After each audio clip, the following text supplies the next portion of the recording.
이번 시간부터는 수학 후 관리라는 과목을 같이 보도록 하겠습니다. 수학 후 관리는 여러분들께서 1차 때 모두들 열심히 하셨고 또 아마 1차 때는 고득점 이 전략 과목이었을 거예요. 그래서 1차 때 점수를 많이 득점했던 그러한 과목들이다 보니까 2차에서 굉장히 어찌 보면 쉽게 접근할 수도 있지만은 1차하고는 다르게 2차는 주관식이다 보니까 답쓰기가 애매한 문제가 굉장히 많이 출제가 됩니다.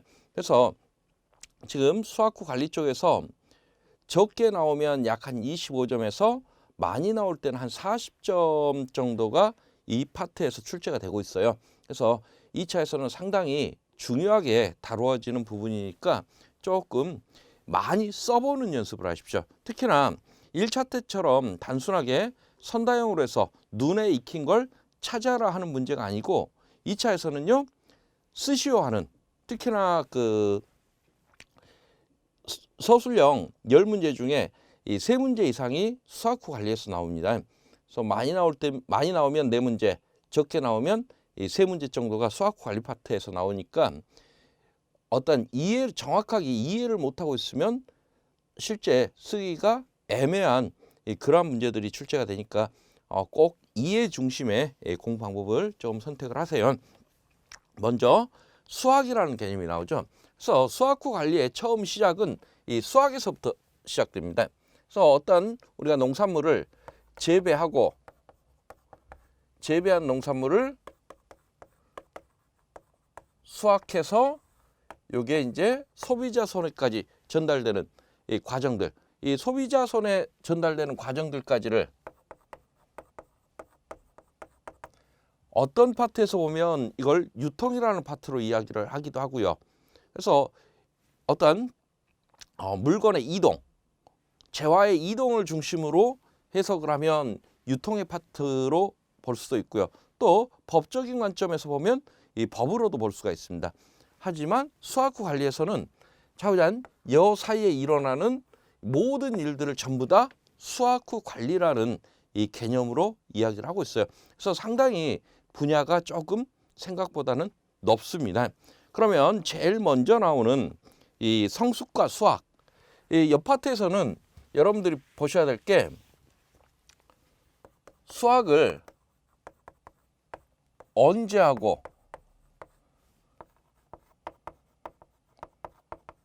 어떻게 할 것이냐가 전부 다라고 보시면 돼요. 수학은 언제 하죠? 수학은 익었을 때 하죠. 그런데 그 익었을 때를 다른 표현으로 이야기를 하면 성숙했을 때 수학을 한다, 이렇게 이야기를 하고 있습니다. 그런데 이 성숙의 관점을 인간이 여러 가지로 나눠놨어요. 그래서 제일 처음에 생리적 성숙,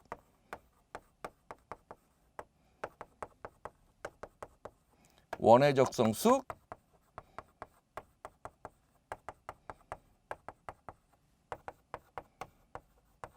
상업적 성숙. 이 관점에 따라서 서로 달라집니다. 먼저 여기서 생리적 성숙이라고 이야기를 하면 이 작물의 입장에서의 성숙도를 의미해요. 그래서 작물의 입장에서, 식물의 입장에서 내가 다 익었다라고 느낄 때를 우리가 생리적 성숙이라고 표현하고 있습니다. 그러면 식물의 입장에서 내가 다 익었다, 다 자랐다, 이렇게 느낄 때는 언제예요? 이세를 남길 준비가 끝났을 때. 다시 말해서 종자가 발생을 하고 그리고 그 종자가 싹이 나올 준비가 됐었을 때. 그래서 발화력을 기준으로 보겠다. 하지만 원회적 성숙은요, 이러한 식물의 입장이 아니라 인간의 입장에서 보고 있습니다. 그래서 인간의 사용 목적에 따라서 성숙도를 판정하겠다. 상업적 성숙이라는 것은요, 언제 수확해야 가장 돈이 되느냐 해서 이걸 기준으로 해서 이 성숙도를 판정하는 것을 우리가 상업적 성숙, 이렇게 이야기를 하는데, 이 성숙도를 언제 수확하느냐, 이게 지금 우리가 이제 뒤에서 나올 등급 판정과 굉장히 밀접한 관련이 있어요. 그래서 그 이야기는 수확 시기에 따라서 상품성이 달라지더란 얘기죠. 여러분들이 이제 뒤쪽에 등급 판정, 등급 규격을 전부 다 암기를 하셔야 되는데, 이 어떤 것들은 보면 미성숙, 미성숙가가 중결점, 어떤 것들은 과숙가가 중결점, 이렇게 중결점 항목들에 보면 미숙가와 과숙가를 중결점으로 잡는 경우들이 있습니다. 그래서 일단 생리적 성숙도 따지는 것들 있죠. 특히나 쉽게 생각해서 단맛 나는 것들, 요것들은 미숙가를 모두 다 중결점으로 잡습니다. 반대로 원회적 성숙도 따지는 것들, 원회적 성숙도라고 이야기를 하면 이렇게 과일이 다 익지 않았을지라도, 식물이 다 익지 않았을 때도, 익지 않았다라는 얘기는 종자가 발화력을 갖추지 못했을지라도 인간의 사용 목적에 맞춰서 수확기를 결정하겠다, 이런 개념이 있죠. 대표적인 게 애호박이라든가 아니면 오이, 가지, 이런 것들. 만약에 애호박을 우리가 다 익었을 때 수확하면 어떨까요? 인간의 목적과 굉장히 많이 달라집니다. 애호박 다 익은, 노랗게 다 익은 애호박을 가지고 우리가 된장찌개를 끓였다, 이랬을 경우에 씨가 딱딱해서 먹는데 굉장히 불편해지겠죠. 그래서 덜 익었을 때, 그래서 작물의 입장에서 봤을 땐 덜 익었을 때를 우리가 다 익었다라고 판정하는 것들, 이런 것들은 기본적으로 과숙가를 중결점으로 이렇게 잡아내고 있습니다. 그런데 이 생리적 성숙도 따지는 것들 중에 미숙가를 기본적으로 중결점으로 잡는데, 과숙가를, 단맛 나는 것들 중에 과숙가를 결점으로 잡는 것들이 있어요. 일단 기본적으로 이렇게 생각하십시오. 이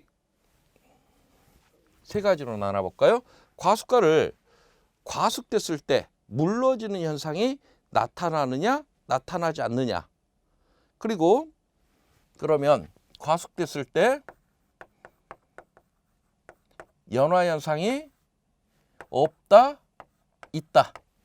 그래서 연화 현상이 나타나지 않는 이런 것들, 사과 같은 경우는 어때요? 사과 같은 경우는 많이 익어도 물러지지 않죠. 그래서 이렇게 연화 현상이 심하게 나타나지 않는 것들은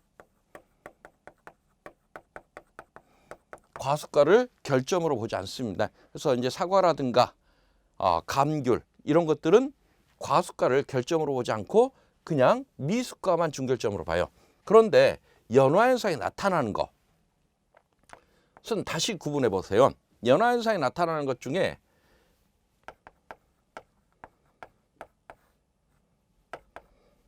이렇게 나눌 수 있죠. 먹는 거, 안 먹는 거. 예를 들어서 우리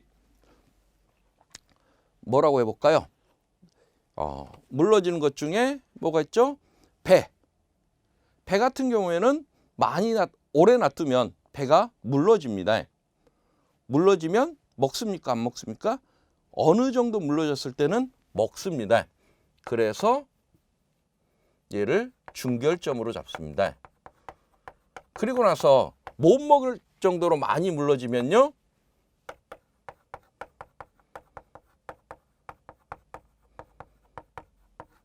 부패 변질과로 봐버려요.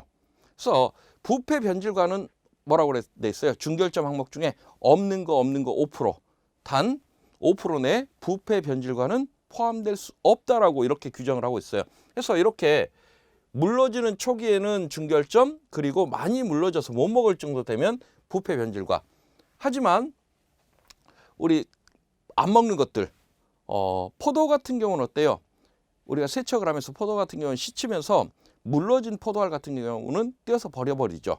그리고 또 안 먹는 거 뭐 있습니까? 단감 같은 경우. 단감 같은 경우에는 홍시된 단감은 정말 맛이 없습니다.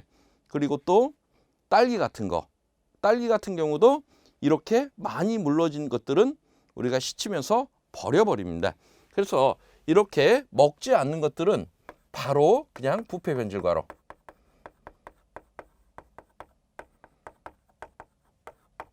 그러면 중결점과 부패 변질과의 차이. 중결점에는 부패 변질과를 중결점으로 이렇게 이야기를 하고 있지만 조금 차이점이 있죠. 중결점은 보통에서 특상 보통에서 5% 내에 포함 가능하지만 부패 변질과는 포함 불가입니다. 그래서 이 차이를 조금 받으시면 되겠고요. 그리고 이제 원회적 성숙도 따지는 것은 기본적으로 과수가를 중결점으로 본다. 단 요 스타일에 따르지 않는 거. 대표적인 게 고추입니다. 고추 같은 경우에는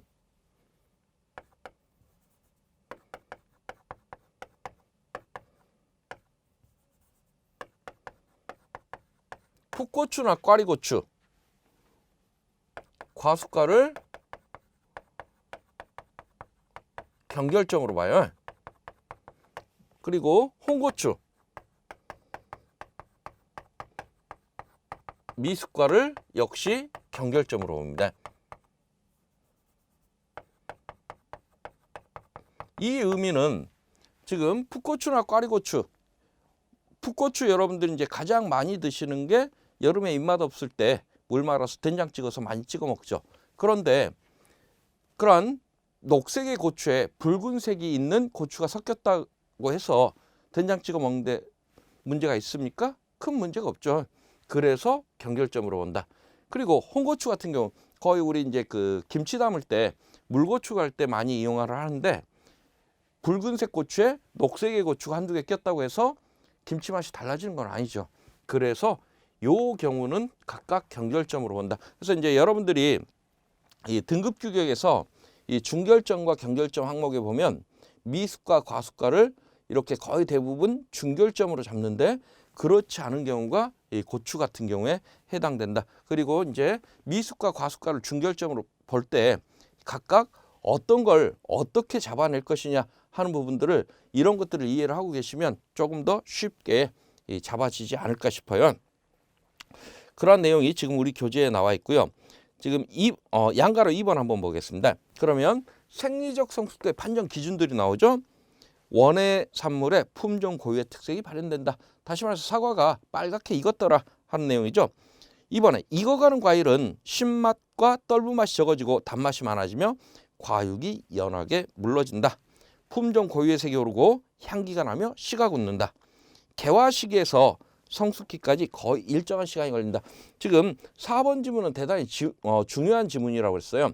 지금 그 어떠한 각 품종별로 유전적 특성에 따라서 꽃이 피고 어느 정도 시간이 지나면 과일이 익는 데까지 소요되는 시간이 거의 비슷하게 걸리더라는 얘기예요. 그래서 어떠한 외형상 이렇게 이 성숙도를 판정할 수 있는 품종도 있지만 외형상 판정하기가 어려운 품목들, 이러한 품목들은 개화일자를 기록했다, 날수로 판단함이 가장 정확하다라고 이야기를 했습니다. 그리고 5번에 잘 익은 과실은 본주에서 꼭지가 잘 떨어진다. 이것은 이제 과일이 익어가면 2층 형성이 되면서 나타나는 현상입니다. 그리고 3번에 주요 과실별 수확 시기의 판정 지표. 제일 먼저 나오는 게 사과죠. 사과의 전분 함량. 요것은 매우 자주 출제가 되고 있어요. 그래서 사과의 전분 함량하고 묶어서 요드 테스트라는 것을 하고 있습니다. 이 요드하고 이 전분은 항상 같이 다녀요. 요드라는 물질의 특징을 보면 이 전분하고 만나면 색이 바뀌는, 그래서 청색이나 자색으로 색이 바뀌는 이러한 특성들을 이용하는 이 방법이었습니다. 그래서 이제 사과 같은 경우에 사과를 반으로 딱 쪼개가지고 요드액에 이렇게 찍었더니 사과가 덜 익은 사과는, 다시 말해서 입에서 광합성을 해서 과일에 사과의 양분을 저장할 때는 전분의 상태로 저장을 하게 됩니다. 그런데 이게 나중에 과일이 익어가면서 전분으로 저장되어 있던 게 가수분해되면서 당으로 바뀌게 되는데, 이렇게 요드로 찍어봤더니 착색된 면적, 색이 자색이나 청색으로 이렇게 바뀌는 면적이 넓다라는 얘기는 아직 전분 상태로 많이 존재한다. 반대로 자색으로 바뀌는 면적이 적다 하는 얘기는 이 전분이 지금 당으로 이렇게 많이 바뀌었구나 하는 것을 가지고 이 수학 적기를 판정하는 그러한 방법입니다. 그래서 이렇게 묶어서 하나를 기억을 해 두십시오. 그리고 복숭아 같은 경우는 경도, 감귤은 주스 함량, 배추는 결구 상태, 단감은 떫은 맛, 그리고 키위나 멜론 같은 경우는 산 함량을 기준으로 한다. 그리고 이제 수학 시기라든가 수학 적기 판정 이런 내용들은 여러분들이 1차 때 보신 내용이니까 설명을 건너뛰겠습니다. 그리고 이제 생리 대사의 변화가 나오는데 호흡 속도하고 에틸렌 대사 이러한 내용들이 나옵니다. 이것은 뒤에 수학 후 생리작용 쪽에서 조금 더 자세히 나오니까 그쪽에서 보도록 하겠습니다. 그리고 디귿번에 성숙 및 숙성 과정의 대사산물의 변화, 이 변화 내용은 조금 기억을 해두세요. 먼저 단맛이 증가하더라. 전분 함량이 감소하고 당이 증가한다고 그랬어요. 그래서 전분이 당으로 이렇게 가수분해되면서 단맛이 증가하는 현상이 나타나더라 해서 단맛의 증가. 그리고 신맛이 감소한다. 사과, 키위, 살구 등은 유기산의 변화로 신맛이 감소하게 된다. 세 번째, 색의 변화.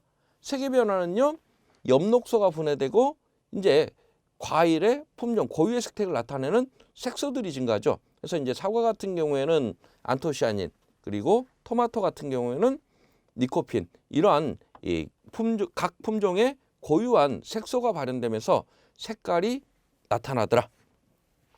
그리고 과육이 연화된다. 이 과육의 연화는 세포벽 구성 물질인 팩틴이 불용성이던 게 가용성으로 바뀌면서 나타나는 현상이라고 했습니다. 그리고 떫은 맛이 없어진다. 이제 감 같은 경우에 여기 해당되는데 내용 한번 보죠. 감은 탄닌의 중화 반응으로 인해 떫은 맛이 없어진다. 감 같은 경우에는 지금 탄닌이 원래는 가용성입니다. 탄닌은 가용성에서 불용성으로 이렇게 변해요. 그래서 이렇게 불용화되면서 떫은 맛이 없어진다. 그래서 탄닌은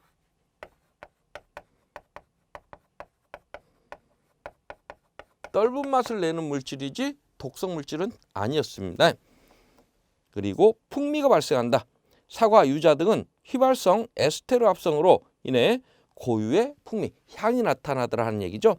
그리고 과피의 외관 및 상품성이 표면에 왁스 물질의 합성 및 분비로 외관이 좋아져서 상품성이 향상되더라. 이러한 내용들은 과일이 익어가면서 우리가 나타나는 현상들, 대사산물의 변화들은 조금 체크를 해 두십시오. 그리고 수학 시기의 그 중요성에 대해서 얘기를 하는데요. 이 수학 시기 중요성은 사실은 그 1차에서는 가끔 나오는데 2차에서는 단답형이라든가 아니면 서술형으로 출제하기가 조금 난해한 내용입니다. 그래서 이러한 내용들이 있다 정도만 여러분들이 체크를 해 두십시오. 다음은 어떻게 수학할 것이냐예요. 그래서 언제 수학할 것이냐는 이러한 것들을 가지고 수학 적기를 판단하면 되겠고요. 그러면 어떻게 수학할 것이냐? 이 내용은 지금 우리 교재에 보면 이 수학 방법에 대해서 1번부터 7번까지 7가지를 쭉 이야기를 하고 있는데 이 7가지를 정리하면 이렇습니다. 첫 번째는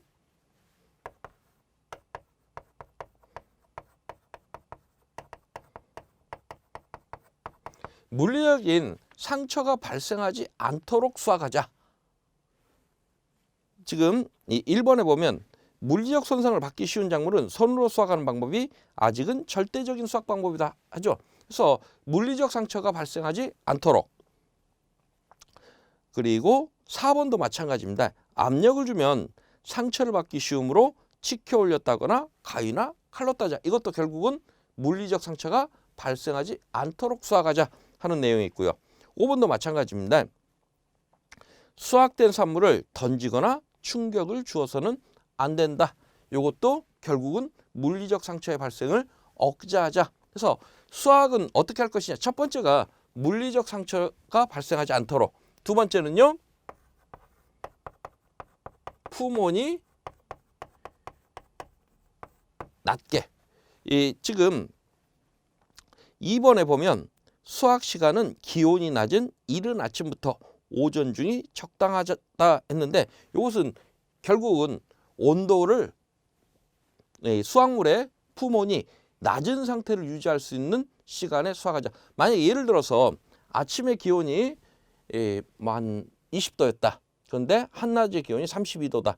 그러면 이른 새벽에 이렇게 수확을 하게 되면 복숭아라고 해볼까요? 복숭아 여름에 수확을 하는데 이른 새벽에 수확을 하면 이른 새벽의 온도가 20도. 그러면 복숭아의 온도는 몇 도 정도요? 20도 정도 되겠죠. 근데 한낮에 기온이 뭐 32도, 33도 올라갔어요. 그랬을 때 복숭아를 수확하면 이 복숭아가 갖고 있는 온도는요. 얼추 기온하고 비슷하겠죠. 32, 3도가 되더란 얘기예요. 그러면 푸몬이 높았을 때 문제들. 그래서 이제 그것도 정리를 한번 해볼까요? 물리적 상처가 발생하면 어떻게 돼요? 결과적으로 여러분들 1차 때 다 보셨던 내용이니까 이야기를 하고 갈게요. 물리적 상처가 발생을 하게 되면 호흡이 증가하고요. 숙성 노화가 촉진되고 연화 촉진되고 에틸렌 발생량이 증가합니다. 그리고 상처 부위를 통해서 증산량이 증가하고 그리고 세균 미생물 곰팡이한 부패 확률이 증가하는 이러한 결과가 나올 수가 있으니까 이 상처를 받지 않도록 수확하자. 그리고 또 푸몬이 높으면요 똑같죠. 호흡량이 증가하고 숙성 노화가 빨라지고 연화가 빨라지고 에틸렌 발생량이 증가하는 이러한 결과가 나타날 수 있기 때문에 물리적 상처 발생 안 하게 그리고 푸몬이 낮게 이렇게 수확하자. 그리고 또 세 번째는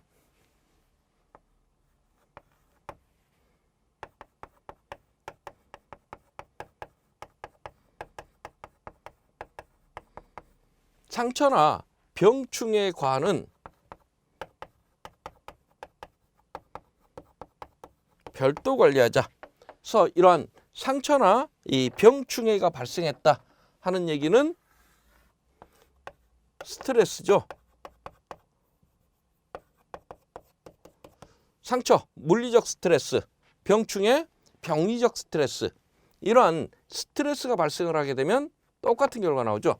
호흡량이 증가하고 숙성도가 빨라지고 연화 빨라지고 에틸렌 발생량이 증가하니까 그러면 지 혼자만 상처가 났거나 병충해 입은 과일 지 혼자만 상품성이 낮아지면 괜찮습니다. 그런데 이러한 발생된 에틸렌 그리고 호흡량이 증가하게 되면 발생된 호흡열에 의해서 주변에 멀쩡한 다른 과일에까지도 상품성에 영향을 미치기 때문에 이런 것들은 별도로 관리하자 이렇게 이야기를 하고 있습니다. 그리고 마지막으로 네 번째로는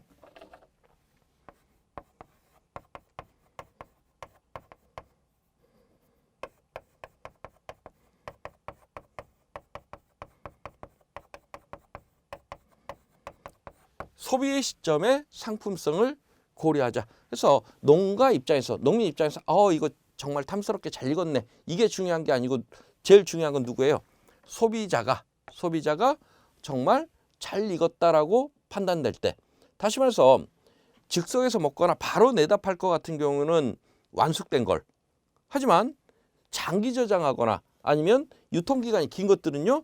조금 덜 익었을 때 수확해야 유통기간 중에 또는 저장 중에 숙성돼서 결국 소비자가 구매할 때 가장 우수한 상품성을 보일 것이다 하는 개념입니다. 그래서 이러한 내용들을 조금 체크를 해두시면 되겠어요. 그래서 언제 수확하고 어떻게 수확하느냐 여기에 대해서 여러분들이 생각을 하시면 되겠고 또 다음 기계 수확과 인력 수확.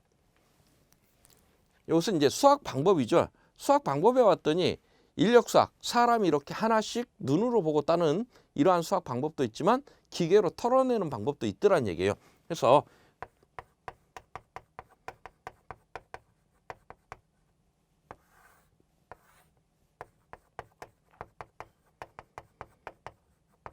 두 가지를 비교해서 기억을 해 두십시오.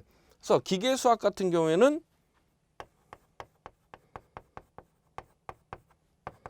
인건비가 적게 들어갑니다. 그래서 결국 기계를 이용하는 가장 큰 목적은 인간의 노동력을 줄이기 위해서죠. 그래서 이러한 인건비가 적게 들어간다는 장점이 있고요. 인력수학은 상대적으로 인건비가 많이 들어가겠죠. 그래서 지금 수학후 관리라는 것은 결국 우리가 수학 이후에 어떻게 관리를 해야 이게 되느냐, 돈이 되느냐, 이게 전부 다거든요. 그러다 보니까 항상 돈하고 관련된 개념들이 많이 나오고 있습니다. 그리고 또 기계 수학은요, 짧은 시간에 기계를 이용해서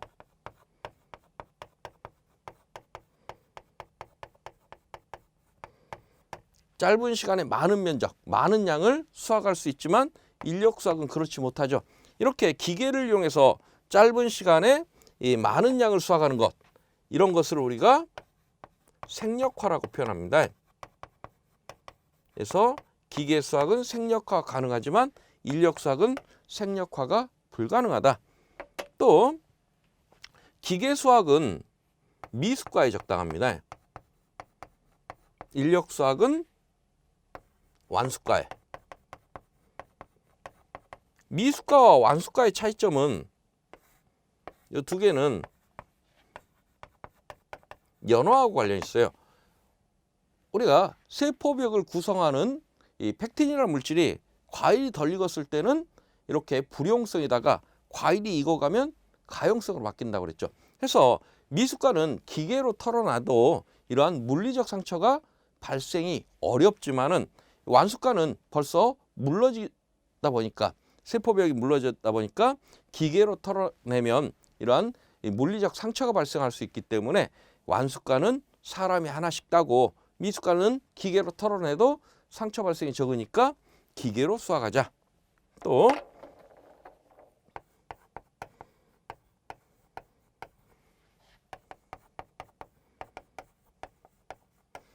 가공용은 기계 수학으로, 생식용은 인력 수학하자. 가공용이라는 얘기는 결국 어떤 통조림을 만든다거나 아니면 이 주스 용도로 쓴다거나 주스를 만든다거나 이런 이 가공을 목적으로 수학하는 것들은 어떠한 어느 정도의 상처가 있어도 상처가 발생했다고 해서 주스 만드는데 주스가 안 나오는 거 아니죠. 그래서 가공용은 이러한 어느 정도의 상처가 있어도 크게 문제가 되지 않기 때문에, 상품성에 문제가 되지 않기 때문에 기계 수학으로 해서 수학하는데 들어가는 비용을 좀 감소시키자는 개념이고요. 생식용은 어때요? 소비자가 이렇게 사과, 배 이런 것들을 하나씩 사다가 먹는데 상처가 있으면 어떨까요? 소비자가 안 가지고 갑니다. 그래서 상품 가치가 상처가 발생하는 경우에 상품 가치를 낮게 판단할 수가 있기 때문에 이런 것들은 상처 발생하지 않도록 사람이 하나씩 따자, 이러한 개념으로 이해를 하시면 되겠습니다. 다음은 수학 후 생리작용.